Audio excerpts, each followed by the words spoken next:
কিশোর ছেলে, যুবক ছেলে, এই নাফরমান ছেলেরা, বেনামাজি সন্তান, আমি অনুরোধ করছি তোদের কাছে, বেটা এক প্যাকেট বিরিয়ানি নিয়ে ঘরে যাইস না আব্বা, মসজিদে যাও, মসজিদে লজ্জা থাকলে এক পবিত্র মায়ের যদি 2 বছর দুধ পান করে থাকো তো মালিককে সেজদা দিয়ে যাও, আল্লাহকে সেজদা দে বেটা। খোদার কসম এই কোরআনে আছে, প্রত্যেকবার ঘুমের সময় মানুষ যখন ঘুমায়, প্রতিবার ঘুম মানে কি? ঘুম মানে আল্লাহ তাআলা কিছুক্ষণের জন্য বান্দার রূহ তার দেহ থেকে আলাদা করে ফেলে। যতবার মানুষ ঘুমায় ততবারই আল্লাহ তার দেহ থেকে রূহ আলাদা করে, আলাদা আলাদা, একেবারে আলাদা করে ফেলে।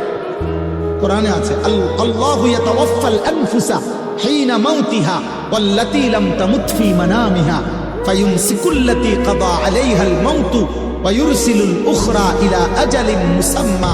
24 নম্বর পারা সূরা জুমার এখানে আছে।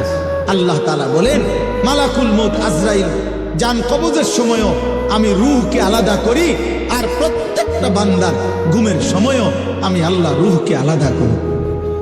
আমার দোস্ত, সারাদিনে নারী দেখলা, ছবি দেখলা, গালি দিলা, গান শুনলা, বাজনা শুনলা, নর্তকী দেখলা, নাটক দেখলা, সিনেমা দেখলা, গুনায় গুনায় দিনটা শেষ করে এক ওয়াক্ত নামাজও পড়লেন না।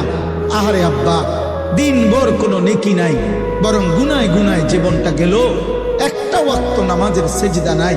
এই অবস্থায় যে নাফরমান ঘুমায়, হায় নাফরমান, এই ঘুম যদি আর না ভাঙে,